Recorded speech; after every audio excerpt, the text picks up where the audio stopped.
네, 글로벌 시장 상황 외신 반응 자세하게 살펴보도록 하겠습니다. 허정민 캐스터 나와 있습니다. 안녕하세요. 안녕하세요. 네, 자 오늘 1시간 전 마감한 미국 시장은 시장이 좀 신중한 모습을 보이면서 혼조세로 마감을 하는 모습이었습니다. 특히나 기업들의 실적 부진 우려감도 시장에 좀 우려감을 더해주는 모습이었죠. 네, 맞습니다. 말씀해 주셨듯이 월그린 같은 경우도 오늘 부진한 실적을 공시하면서 거의 12% 가깝게 엄청나게 빠지는 모습이었는데요.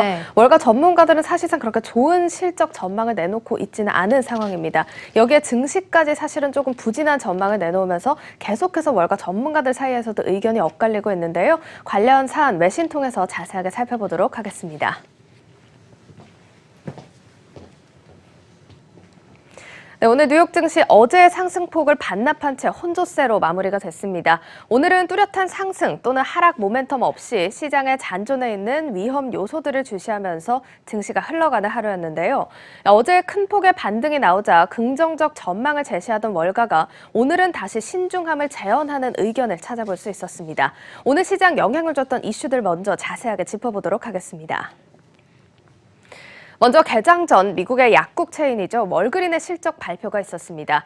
본격적인 실적 시즌이 부진하게 시작되면서 투심이 제한되는 모습이었는데요. 월그린 2분기 매출 같은 경우 245억 3천만 달러를 기록을 했습니다. 예상치였던 345억 8천만 달러를 굉장히 크게 밑도는 모습이었는데요. 조정 EPS 역시 1.64달러로 예상치였던 1.72달러를 굉장히 큰 폭으로 밑도는 모습이었습니다. 여기에도 올해 가이던스 역시 하향 조정되면서 오늘장 13% 가깝게 낙폭을 기록을 했습니다.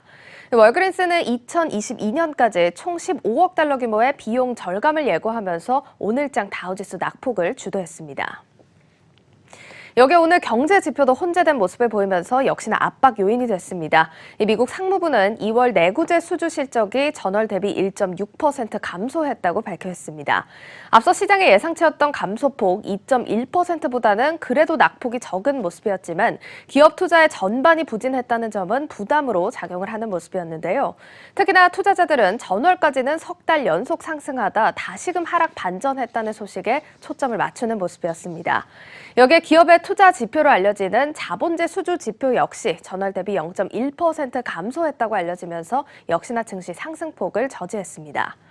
이렇게 시장이 뚜렷한 상승 모멘텀 없이 흘러가자 월가에서는 이번 실적 시즌과 증시 전망에 대한 우려의 목소리를 냈습니다. 이번 월그린 실적 부진에 대해 팩트셋은 월가가 어려운 실적 시즌을 앞둔 것으로 분석을 내놨습니다. 크레이그 버그 자산 전문가는 지난해 말부터 올해 초까지 무역 갈등과 북미 협상 등 글로벌 정치 이슈들이 기업 실적까지 영향을 미쳤다고 분석을 했는데요. 글로벌 경기도나 우려가 기업들에게까지 둔화를 가져왔다 이렇게 주장을 내놨습니다. 또 이번 실적 시즌이 끝나고 S&P 500 지수는 전년 동기 대비 4% 가깝게 하락할 것으로 예상했습니다.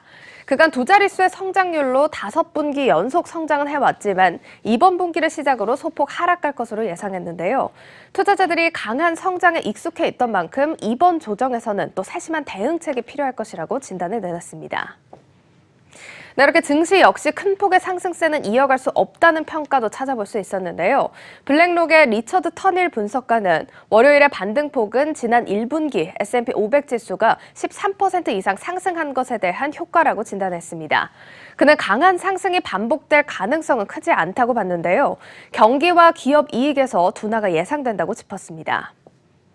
또 이어서 그는 세계 경제가 경기도나 우려를 진정시킬 수 있을 만큼은 강해야 하지만 또 정책 이반자들, 또 연준 등 통화 정책을 움직이지 않을 만큼은 약하기도 해야 하는 것이 이상적인 경제 상황이라고 진단했습니다. 현재는 글로벌 경기가 외부 정책 요인들을 주시하고 있는 만큼 올해는 성장세는 유지는 되겠지만 이전처럼의 큰 폭의 확장은 어려울 것이라는 전망을 내놨습니다. 네, 자 시장이 어제는 큰 폭으로 상승하더니 오늘은 좀 신중한 모습을 보이다 보니까 시장에서도 분석들이 굉장히 좀 많이 나오고 있는 것 같습니다. 자, 이런 가운데 허정민 캐스터가 짚어주신 것처럼 추가 상승이 가능할 것이다 이런 얘기도 있지만 아직 이 상승을 좀 점치기에는 이르다 이런 얘기도 함께 나오고 있습니다. 중요한 건 경기 침체는 없을 수 있겠지만 경기 성장세가 조금 꺾인 건 사실인 것 같아요. 앞으로 대비를 단단히 해야겠다는 생각이 드네요. 자, 외신 반응 허정민 캐스터와 함께했습니다. 고맙습니다. 네, 글로벌 시장 상황 외신 반응 자세하게 살펴보도록 하겠습니다. 윤희라 캐스터 나와 있습니다. 안녕하세요. 네. 자, 이제 바야흐로 또 새 시대가 도래하고 있습니다. 5세대 이동통신 5G 시대의 개막이 코앞으로 다가왔는데 저는 이 5G 발음이 잘 안 되더라고요. 5세대 이동통신 시대 5일 개막을 앞두고 있죠. 네, 저도 네. 5G가 참 안 되는데 마찬가지인가 네. 봅니다. 그런데 이 5G가 제대로 개막을 하게 되면 정말 많은 큰 변화가 있을 것으로 현재 예상을 하고 있는데요. 이에 따라서 5G 관련주들이 급등할 것으로 전문가들이 예상을 하고 있습니다. 네. 올해 굉장히 큰 변동성이 나타날 때 최선의 방어주가 될 수 있다고 하는데 5G란 도대체 무엇인지 함께 진단해 보도록 하시죠.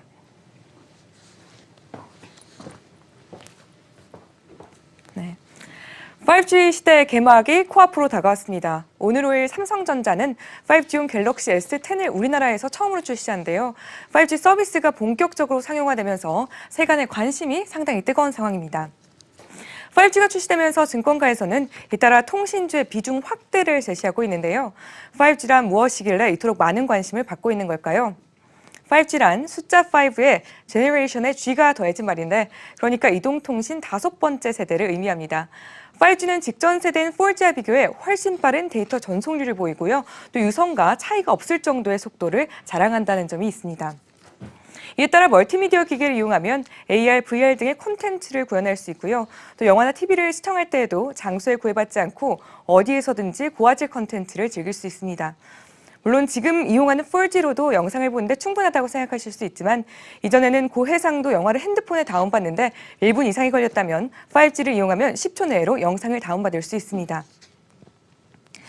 이외에도 5G를 이용하면 그야말로 새로운 세상이 열리게 되는데요. 옆에 차트에서 보시는 것처럼 VR과 자율주행 그리고 증강현실 등이 가능하게 됩니다. 5G를 자율주행 차량과 접목하면 스마트폰 앱을 통해 언제든지 자유롭게 원하는 위치로 차량을 부를 수 있게 되는데요. 운전자가 없는 자율주행 택시도 상용화 되면서 이용자가 핸드폰으로 클릭을 하기만 하면 자동으로 와서 목적지로 이동합니다. 운전자가 없다 보니 다소 심심하게 느껴지면 5G 서비스를 이용해 VR 콘텐츠를 즐기면 되는데요. 자동차에 탑승한 승객은 VR 안경을 쓰고 자동차의 움직임에 따라 영화 세계관을 즐길 수 있습니다.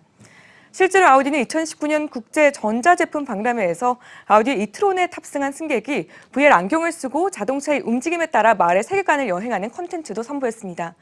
차량이 우측으로 꺾을 때 우주선도 우회전하고 차량이 정지하면 장애물이 등장하는 식으로 승객들도 차 안에서 아주 흥미로운 시간을 보낼 수 있게 됩니다. 자투리 시간을 이용해 취미생활도 즐길 수 있게 되는 것이죠. 원격 의료도 5G 상용화의 아주 큰 매력이라고 볼 수 있는데요. 5G를 통해 실시간으로 의료기관이나 보험사, 제약사가 환자의 데이터를 확인하고 분석하고 심지어는 처방도 내릴 수 있게 됩니다. 이로 인해 절감할 수 있는 비용은 연간 최대 1,900억 달러에 달할 전망입니다.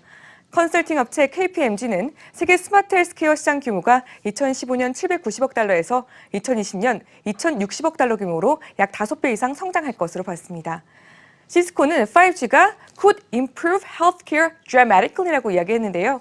5G가 의료 분야에 혁신을 가져올 것이라고 아주 호언장담을 한 것이죠. 심지어 5G 시장 전체 규모는 2026년까지 2조 달러에 달할 것이란 분석도 나오고 있습니다. 그렇다면 어디에 투자하는 것이 좋을까요? 전문가는 변동성이 큰 시장에서 5G 관련주가 최선의 방어책이 될 수 있다고 밝혔습니다. 특히 블루칩 기업 중에서는 애플의 흐름이 가장 안정적일 것으로 파악이 되고 있는데요. 그 이유는 5G 관련 사업을 하는 데 있어서 시간과 비용이 아주 많이 드는 편인데 애플은 투자를 아끼지 않기 때문이라고 머니모닝이 진단했습니다. 또한 마이크론도 주가 흐름을 살펴보시면 상당히 좋다고 언급을 했으니 참고해보시면서 투자해보시면 좋을 것 같습니다. 이 5G 기술을 두고 나라 간의 자존심 싸움도 상당히 치열해지고 있는데요. 버라이즌도 4월 11일 5G 스마트폰 출시를 앞두고 세계 최초라는 타이틀을 썼다가 거짓말을 했다고 된통 비판을 받기도 했으니 타이틀 확인해 보실 수가 있습니다. 사실 5G를 두고 미국에서의 분위기는 우리나라와는 사뭇 다른 것 같은데요. 현재로서는 버라이즌이 5G를 상용하면서 한 달에 10달러가량을 더 내게 된다는데 반응이 별로 좋지는 않습니다. 아니 4G로도 충분한데 굳이 5G를 상용화할 필요가 있냐는 것이죠. 하지만 이용해보면 반응은 사뭇 달라질 수 있을 것 같습니다.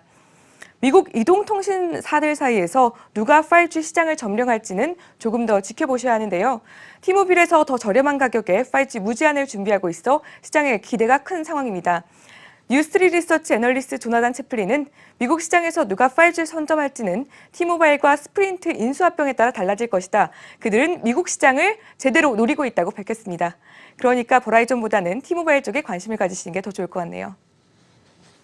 네, 자, 5G 시대 개막. 우리나라도 각종 이통사들이 관련된 요금제를 파격적으로 좀 내놓고 있고요. 또 각종 기업들도 5G 시대를 기반으로 한 각종 사업 모델을 개발 중이라고 합니다. 바이오로 5G 시대 개막이 얼마 남지 않았는데 윤희라 캐스터가 말씀을 해주신 것처럼 4G로도 충분한데 굳이 5G를 써야 되냐라는 사람 중에 하나가 바로 접니다. 저도 그런데 그렇습니다. 네, 그런데도 불구하고 또 새 시대가 개막을 한다고 하니까 한 번쯤 이용해 보고 싶기는 하네요. 자, 앞으로 새 시대 개막 기대감을 갖고 지켜보도록 하겠습니다. 자, 외신반 윤희라 캐스터와 함께했습니다. 고맙습니다.